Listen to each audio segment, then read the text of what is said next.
And there's a lot of talk going on right now about this, redistricting of congressional districts, senatorial districts, assembly districts. Well, we have the closest thing to an expert on this right now. It's Phil Boyle, our sitting assemblyman from this district. I want him to come up and maybe give us a little rundown on some of the political stuff that's going on behind the scenes. Because a lot of what you've heard is probably not what's going to end up happening, and maybe we can get to the bottom of that a little bit. Thank you, Steve. You can call it an expert on redistricting. I don't know, it's going to be an oxymoron. But I'll be happy to answer any questions, but I'll give you just a quick overview. You have to think of this in two different ways. One are the congressional lines, and the other is the state legislature, the state assembly and state senate. In terms of the congressional lines, there was a group called LAT4, that's an acronym of state legislators. Now, as state legislators, we vote on both congressional and state legislative lines. They divided them up into the congressional lines first, and they've argued about this. There's different parts of the state. New York City, Democrats arguing against Democrats, Republicans against Republicans upstate. And it was all, as most things in Albany, waiting until the last minute. What happened, though, was, we talked about this a couple months ago, I think, about the federal judge who said, you're not giving enough, our service people out in Afghanistan and Iraq enough time to vote with your September primaries. So for congressional races in New York State, I'm going to move the primary date up into June 26th, where it is now. Of course, that means all the petitions, which normally go out in May and June, and July sometimes even, were moved up. And they start March 20th, a couple weeks from now, for Congress. I know Mr. Demos here, George Demos, is running for Congress in the 1st District. He's very interested in this. And so the judge said, if the petitions are going to go out on March 20th, you need to have those lines set by March 15th. Okay? Give them at least 5 days to print up the petitions. So the three-judge panel said to a federal magistrate, a woman, Ms. Mann, and you draw the lines. The guys in the state legislature, they've been doing this for 2 years, they haven't done it. The deadline is the 15th. Federal magistrate, you draw the lines for Congress in New York State. What the state legislature wasn't able to do in 2 years, she did in 8 days. And now, of course, everyone, a lot of the sitting Congress people say, whoa, we've been lobbying this and literally paying lobbyists in Albany to draw the lines the way you want. You guys, get your act together up in the state legislature and get a bill passed before the March 15th, next week, and that's what's going on right now. Backroom deals, all the deals that have been going on the last 2 years are now on hyperspeed until next week. As what we've been told is that the bills will be on our desk Sunday night. They have to be there by midnight on Sunday night to be voted on next Wednesday. The same is true with the state legislative lines. The state assembly, the state Senate, those of you may have seen in the Newsday and other papers, that the lines for the state assembly, your local state assembly person, your local state senator, the lines may change and may have a different person there. That bill will be on our desk as well for voting on next Wednesday. There's no way in heck that the state legislature is going to allow a federal judge tell them what their state assembly lines and state senate lines are going to be. So that will be voted on. The one question is about Congress. There may not be a deal cut, as they say, by midnight on Sunday, in which case the federal magistrate lines will take effect on March 15th. If you have very strong feelings about whether you want, if you don't know what the federal magistrate lines are, you can go online. I know not everyone's too tech savvy.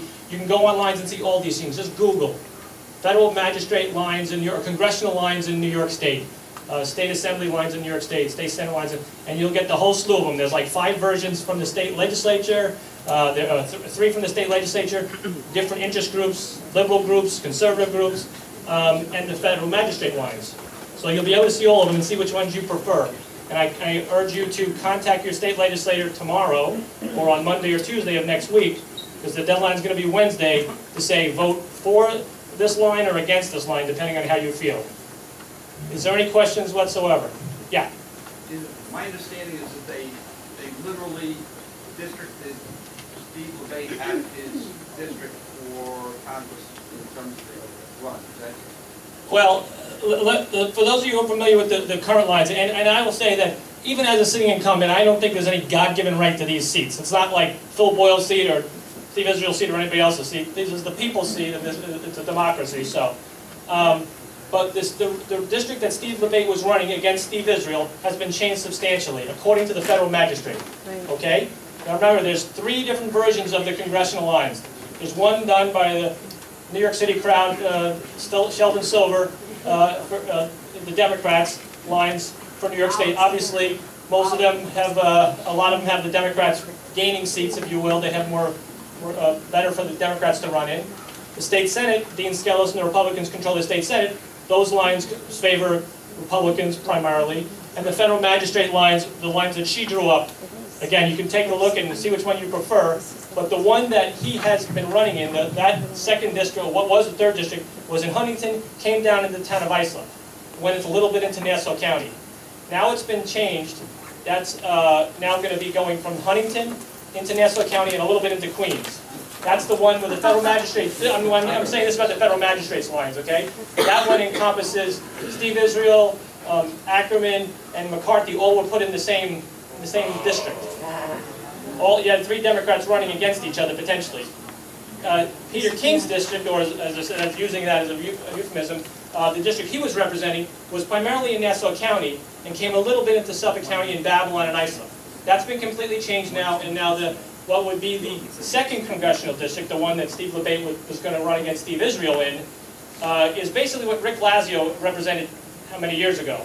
All of the town of Islip, all of the town of Babylon, and a little bit of Nassau County. That little bit of Nassau County, ironically, is where Peter King actually lives. So he have to make a decision about running here in Suffolk County or maybe going out and running into one of the new districts in Nassau County. But there's been substantial change in almost like 50% of the district has changed in terms of the city. Oh yeah, well with Peter King it's 95% of the district. I mean it's huge different than 90% anyway. But remember, this very important thing for Congress particularly, you do not have to live in the district where you're gonna run. Gary Ackerman lives in Nassau County. He's saying he's going to move to or run in Queens in that district. Peter King, even though he may technically live in the 2nd district, which is Seaford and then Babylon and Islip, he can run in Nassau County even though he doesn't run there. For the state legislatures, state legislators, when I ran, you have to live in the district you're going to run in for a year, a complete calendar year before you run, with one exception, a redistricting year, this year. You can run anywhere, any other district in the county. I could run out in Riverhead, but if I won, I'd have to move 1 year to move into that district. So don't think of it in terms of, well, that person, that woman, or that man does not live in the district, so they can't run there. They can run this year. Yeah. Yeah, but Phil, that's not the problem. The problem is that you're in a room full of people who are supporting LeBate, and that's what the problem. It has nothing You to mean do with LeBate. if you live in the town? You've been supporting him for the last 2 years. Understood. Yeah, Yeah, I mean, that's where the problem is, guys. It has nothing to do with where Steve lives. The fact is that these lines are changing regardless. They cannot be the same because of the population shift in the state, mostly in the east end of Long Island. So the lines were going to change or whatever. You may be in the district, you may not be. You were then, you're not now. So there's other ways of supporting. As the people in this room well know, you can get out there and wave signs and raise money and do whatever. But you may not be able to vote for the person you want to. But you have, I always say, if you don't live in the district, you have friends and relatives that do live in the district and call them and get them out there. Yeah. You're going to take care of the military for the primary, but what will be done for November, that their vote counts for their own commander-in-chief? Yeah. Well, they should have plenty of time to get the general elections. But remember, an important point I didn't say, the state, as of right now, the state primary is still in September. The congressional primary will be in June 26th. But if there's no bill passed between now and then, the primary for the state assembly and the state senate will still be in September. Yeah.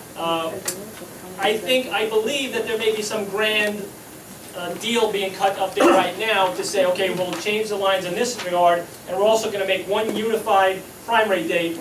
They have it until August, that's the 18th, I think, or whatever it is of August, it has to happen before August 18th for both the Congress and the state legislature, so we'll have one primary. Because you think about it, right now, we got 4 primaries in New York in this year.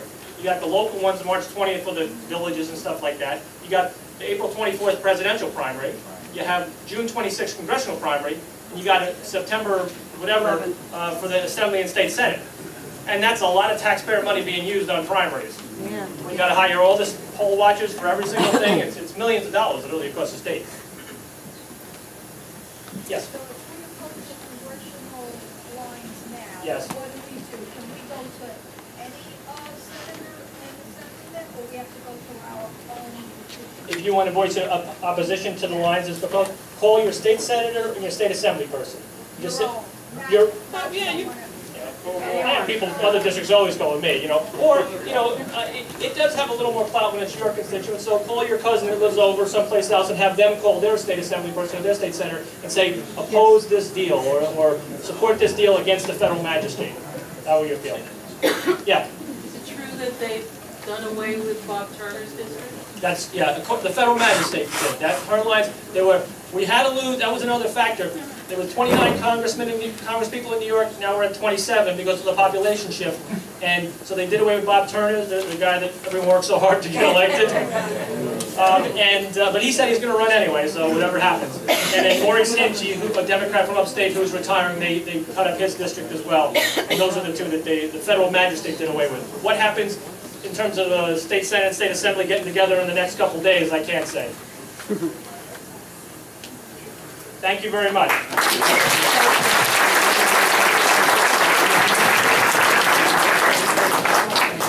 And by the way, it's always been a fact that as far as members of Congress are concerned, you don't have to live in the district, you just have to live in the state. Last year when Hoffman ran in New York 23rd, he didn't live in New York 23rd. So it should not have an impact on who wants to run and where. So Steve LeBay wants to run in the 2nd. He doesn't have to live there. It's not a problem, all right? And Gary Ackerman has already said he's going to be running outside of his district. Because actually Steve Israel and Gary Ackerman now live in the same district if the magistrate's law, again, if it goes the way the judge is saying right now. So that's always been the case. As far as Congress is concerned, as long as you're a resident of the state, you know, I could run in Buffalo. Right? That's basically the way it is.